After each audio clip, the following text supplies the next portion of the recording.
saya Cahya Fajroiha dengan NIM 2019-008247. Pada kesempatan kali ini saya akan membahas materi mengenai mengelola sistem global.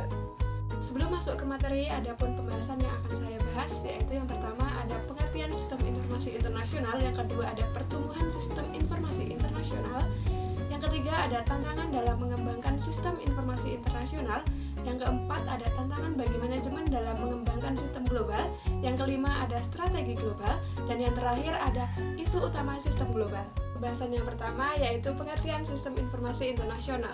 Sistem informasi internasional merupakan sistem informasi yang berbasis komputer yang melintasi batas-batas negara, di mana perusahaan multinasional dengan sistem tersebut bisa mengintegrasikan seluruh kegiatan perusahaan seperti penyusunan strategi, pelaksanaan operasi antara perusahaan induk dengan perusahaan cabangnya, bahkan yang di mana perusahaan cabangnya telah tersebar di berbagai negara lain. Selanjutnya yaitu pertumbuhan sistem informasi internasional. Pada bab ini menjelaskan cara untuk pergi tentang membangun sebuah arsitektur sistem informasi internasional cocok untuk strategi internasional Anda. Arsitektur sistem informasi internasional terdiri dari sistem informasi dasar yang dibutuhkan oleh organisasi untuk mengkoordinasikan strategi dasar untuk seluruh dunia. Ketika membangun sebuah sistem internasional adalah untuk memahami lingkungan global di mana perusahaan Anda beroperasi. Ini berarti pemahaman kekuatan keseluruhan pasar atau driver bisnis yang mendorong industri Anda menuju persaingan global. Pengemudi bisnis adalah kekuatan di lingkungan yang harus ditanggung bisnis yang mempengaruhi arah bisnis. Demikian juga, periksalah dengan cermat bagai penghambat atau faktor negatif yang menciptakan tantangan manajemen faktor yang bisa mengganggu pembangunan bisnis global. Selanjutnya yaitu tantangan dalam mengembangkan sistem internasional. Dalam mengelola sistem informasi global, tentunya hal ini jauh lebih sulit dibanding hanya dalam lingkup lokal. Selain karena cangkupan negara yang lain, pengembangan sistem informasi global di suatu negara berbeda-beda tantangan. Dengan kemudian, tantangan ini dibagi menjadi dua, yaitu tantangan bagi bisnis dan tantangan bagi manajemen. Kemudian, tantangan bagi bisnis dikelompokkan menjadi dua, umum dan khusus. Yang umum, yang pertama ada partikulasi budaya, mencangkup regionalisme, nasionalisme, dan perbedaan budaya. Kemudian yang kedua ada ekspektasi sosial, di mana ada ekspektasi merek dan jam kerja. Kemudian yang ketiga ada undang-undang politik, di mana ada peraturan mengenai data lintas batas dan privasi peraturan komersial. Yang selanjutnya yaitu ada khusus. Yang pertama ada standar pertukaran data, email, standar telekomunikasi yang berbeda. Kemudian yang kedua ada rehabilitas, jaringan telepon tidak semuanya bisa dikendalikan.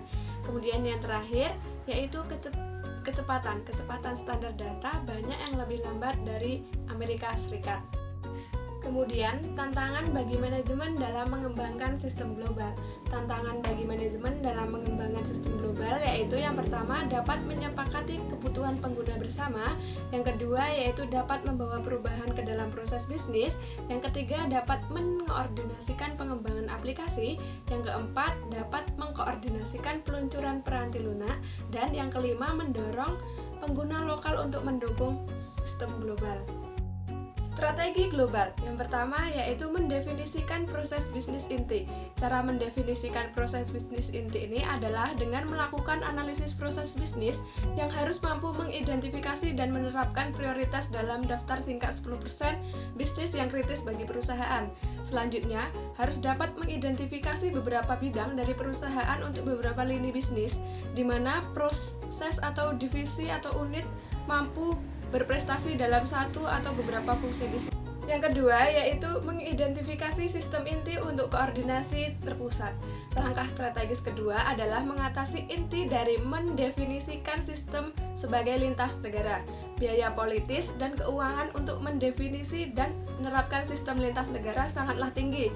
Oleh karena itu, usahakan untuk membuat daftarnya sedikit mungkin. Kemudian yang ketiga yaitu memilih pendekatan. Langkah ketiga adalah memilih sebuah pendekatan, hindari pendekatan gradual dan pendekatan rancangan keseluruhan yang mencoba melakukan segala sesuatu seketika. Pendekatan alternatifnya adalah mengembangkan aplikasi lintas negara secara bertahap dari aplikasi yang sudah ada dengan presensi dan pandangan yang jelas mengenai kemampuan lintas negara yang harus dimiliki oleh organisasi. paling tidak untuk 5 tahun ke depan. Kemudian yang keempat yaitu menjelaskan manfaatnya yang jelas. Setiap sistem menawarkan manfaat khusus dari suatu anggaran, kontribusi keseluruhan dari sistem global yang berada di beberapa wilayah. Sistem global merupakan kemampuan untuk mengoptimalkan penggunaan dana perusahaan untuk dasar modal yang lebih besar. Sistem global atau sistem lintas negara yang terintegrasi dan terdistribusi memberi kontribusi terhadap manajemen dan koordinasi yang lebih baik. Baik, selanjutnya yaitu isu utama sistem global. Tantangan yang utama adalah menemukan cara untuk mendasarkan platform komputasi global ketika terdapat sekali banyak variasi dari unit operasi yang satu ke unit operasi yang lain, dari satu negara ke negara yang lain. Untuk menjawab tantangan ini dibutuhkan integrasi sistem dan konektivitas pada skala global, yaitu yang pertama ada integrasi sistem.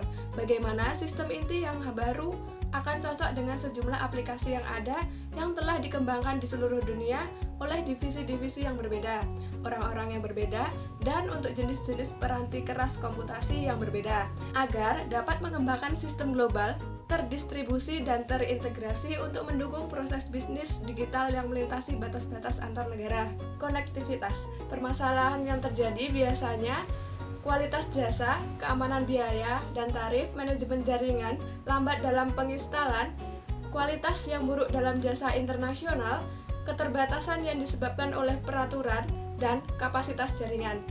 Yang ketiga yaitu perangkat lunak. Keterbatasannya harus menyediakan software dalam berbagai bahasa dan tampilannya harus mudah dipahami oleh pengguna. Baik, cukup sekian penjelasan materi mengelola sistem global dari saya. Semoga dapat bermanfaat, dan jika ada salah kata saya mohon maaf yang sebesar-besarnya. Saya akhiri, wabillahi taufik wal hidayah. Wassalamualaikum warahmatullahi wabarakatuh. Salam dan bahagia.